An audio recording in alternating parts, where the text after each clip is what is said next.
Hello welcome back. ഇന്ന് നല്ലൊരു കിഡിലൻ സൂപ്പിൻ്റെ റെസിപ്പി ആയിട്ടാണ് വന്നിട്ടുള്ളത്. സൂപ്പ് എന്ന് പറഞ്ഞാൽ പനി, ചുമ, ജലദോഷം അങ്ങനെയുള്ള സമയത്ത് കുടിക്കാൻ പറ്റിയ ഒരു കിഡിലൻ സൂപ്പാണ്.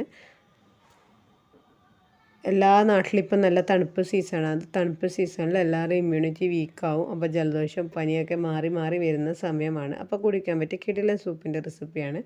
ഇൻഗ്രീഡിയൻസ് എന്താണെന്ന് നോക്കാം. 1 ടേബിൾ സ്പൂൺ വെളുത്തുള്ളി വേണം, 1 ടേബിൾ സ്പൂൺ ഇഞ്ചി വേണം.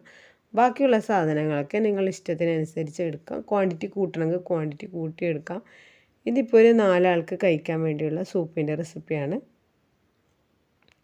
കോണൊക്കെ കോണ് പിന്നെ അതുപോലെ തന്നെ കുട്ടികൾക്ക് ഇൻട്രസ്റ്റ് ഉള്ള സാധനങ്ങൾ ഇടുകയാണെങ്കിൽ കുട്ടികൾക്കും കൂടി കഴിക്കാൻ നല്ല ഇഷ്ടമുണ്ടാകും കഴിക്കാൻ വേണ്ടിക്ക്.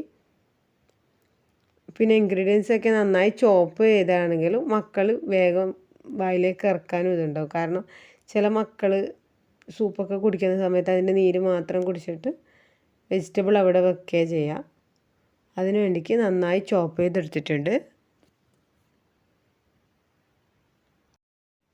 ഇനി വേണ്ടത് മിക്സിയുടെ ജാറിലേക്ക് കോൺ തന്നെയാണ് എടുക്കുന്നത്. 1/4 കപ്പ് കോൺ ഉണ്ട്. അതാണ് തിക്നെസ്സിന് വേണ്ടിക്ക് ഉപയോഗിക്കുന്നത്. കോൺഫ്ലവറോ വേറെ ഒന്നും ഉപയോഗിക്കുന്നില്ല. ഈ കോൺ തന്നെ ഒന്ന് നന്നായി അരച്ചെടുക്കുക. ഫൈനായിട്ട് അരച്ചെടുക്കുക. നന്നായിട്ട് അരച്ചെടുത്തിട്ടുണ്ട്. ഇതിപ്പോൾ 1.5 ടേബിൾ സ്പൂൺ 2 ടേബിൾ സ്പൂണോളം ഉണ്ടാവും. അത് മാറ്റി വെക്കാം. ഇനി ഒരു പാൻ വെച്ച് കൊടുത്തിട്ടുണ്ട്. അതിലേക്ക് നിങ്ങൾക്ക് ഇഷ്ടപ്പെട്ട ഘീ, ബട്ടർ എന്തായാലും ഉപയോഗിക്കാം. ഞാൻ ഇപ്പോൾ നെയ്യാണ് ഉപയോഗിക്കുന്നത്. 1.5 ടേബിൾ സ്പൂൺ നെയ്യ് ഒഴിച്ച് കൊടുത്തിട്ടുണ്ട്. അതിലേക്ക് ചോപ്പ് ചെയ്ത് വെച്ച ഇഞ്ചി വെളുത്തുള്ളി ഇട്ട് കൊടുക്കുക. ഈ സൂപ്പിൽ മെയിനായിട്ട് വരുന്ന ഫ്ലേവർ ഇഞ്ചിൻ്റെ വെളുത്തുള്ളിൻ്റെയാണ്. നമുക്കിപ്പോൾ ജലദോഷം പനി ചുമയിലുള്ള സമയത്ത് നല്ലൊരു ചൂടുള്ള നല്ല എരിവുള്ള സാധനം കഴിക്കുമ്പോൾ നല്ലൊരു ഫീലല്ലേ. അപ്പോൾ ശരിക്കും 2-3 ദിവസം ഇത് കണ്ടിന്യൂ ആയിട്ട് കുടിച്ചാൽ ജലദോഷത്തിന് പനിക്കൽ നല്ല മാറ്റം ഉണ്ടാകും. കാരണം ഇഞ്ചിയും വെളുത്തുള്ളിയും ഇതിലുപയോഗിക്കുന്ന അധിക സാധനങ്ങളും നമ്മളെ ജലദോഷത്തിനെയും കഫത്തിനെയൊക്കെ അലിയിച്ച് കളയാനുള്ളതാണ്.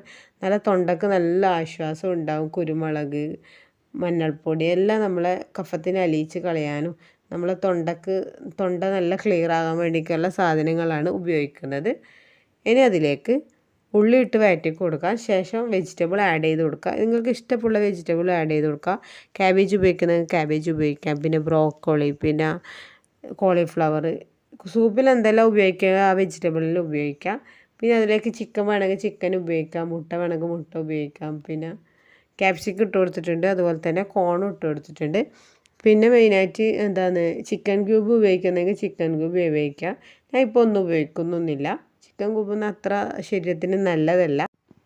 ചിക്കൻ ക്യൂബ് ആയാലും വെജിറ്റബിൾ ക്യൂബ് ആയാലും നമ്മളെ ശരീരത്തിന് അത്ര നല്ലതൊന്നുമല്ല. ഇതിപ്പോൾ വെജിറ്റബിൾ മാത്രം ഉപയോഗിച്ചിട്ടാണ് സൂപ്പ് ഉണ്ടാക്കുന്നത്. ഇനി അതിലേക്ക് ആവശ്യമായ ഉപ്പിട്ട് കൊടുക്കുക. പിന്നെ അതിലേക്ക് വേണ്ടത് നല്ല പൊടിച്ച കുരുമുളകാണ്. വീട്ടിൽ തന്നെ പൊടിച്ച കുരുമുളകും മഞ്ഞൾപ്പൊടി ഉപയോഗിക്കാൻ ശ്രദ്ധിക്കുക.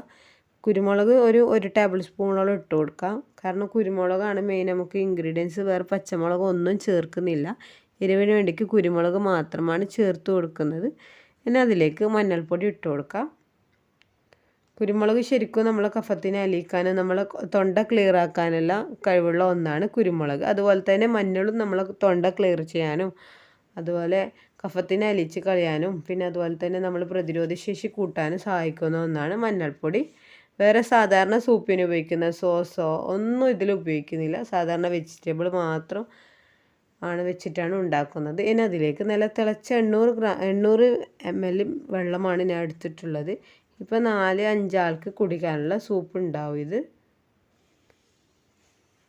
ഒന്ന് നന്നായി തിളപ്പിച്ചെടുക്കാം. തിളക്കുന്ന സമയത്ത് നമ്മൾ അരച്ച് വെച്ച കോണിൻ്റെ പേസ്റ്റ് ഉണ്ടല്ലോ, പേസ്റ്റ് ഇട്ട് കൊടുക്കുക. പിന്നെ നിങ്ങളുടെ കയ്യിൽ കോണില്ലെങ്കിൽ നിങ്ങൾക്ക് കോൺഫ്ലവർ ഉപയോഗിക്കാം. എന്നിട്ട് നന്നായി ഒന്ന് മിക്സ് ചെയ്തെടുക്കുക. നല്ല കോൺഫ്ലവർ ഇട്ട തിക്നെസ് ഒന്നും ഉണ്ടാവില്ല. എന്നാലും അങ്ങനെ നേരിയ വെള്ളം പോലെ അല്ലായിരിക്കും. അത്യാവശ്യം തിക്നെസ് ഉണ്ടാവുകയും ചെയ്യും. ഇത് നന്നായി ഒന്ന് തിളപ്പിച്ചെടുക്കുക. ആവശ്യത്തിനുള്ള ഉപ്പ് ഇട്ട് കൊടുക്കുക. ഒന്ന് ഉപ്പ് ചെക്ക് ചെയ്യുക. ഇതാ നന്നായി തിളച്ച് വരുന്നുണ്ട്. അതുപോലെ തന്നെ ഉപ്പ് ആവശ്യത്തിന് വേണമെങ്കിൽ ഇട്ട് കൊടുക്കാം. തൊണ്ടവേദന പനിയൊക്കെ ഉള്ള സമയത്ത് നമുക്ക് ചില സമയത്ത് ഭക്ഷണം കഴിക്കാൻ പറ്റാറില്ല. ആ സമയത്തൊക്കെ ഇത് ഉണ്ടാക്കി നോക്കാം. ഇതുവരെ ഉണ്ടാക്കി നോക്കാത്തവരുണ്ടെങ്കിൽ ഒന്ന് ഉണ്ടാക്കി നോക്കി ഫീഡ്ബാക്ക് അറിയിക്കാൻ മറക്കല്ലേ. പിന്നെ ചാനൽ ആദ്യമായിട്ട് കാണുന്നവരാണെങ്കിൽ പ്ലീസ് ഒന്ന് സബ്സ്ക്രൈബ് ചെയ്ത് സപ്പോർട്ട് ചെയ്യുക. ഫാമിലിക്കും ഫ്രണ്ട്സിനൊക്കെ ഷെയർ ചെയ്യുക. ശരിക്കും ഒരു 3 ദിവസം പനിയുള്ള സമയത്ത് എല്ലാവരും കഞ്ഞിയാണ് കുടിച്ചിരിക്കുക. ആ സമയത്തൊക്കെ ഒന്ന് ഈ 2-3 തവണ ഈ സൂപ്പൊന്ന് ഉണ്ടാക്കി കുടിച്ച് നോക്കാം. ഇതുപോലെ ഉണ്ടാക്കി നോക്കിയിട്ട് ഒന്ന് ഫീഡ്ബാക്ക് അറിയിക്കാൻ മറക്കല്ലേ. അപ്പോൾ ഓക്കെ, ബൈ.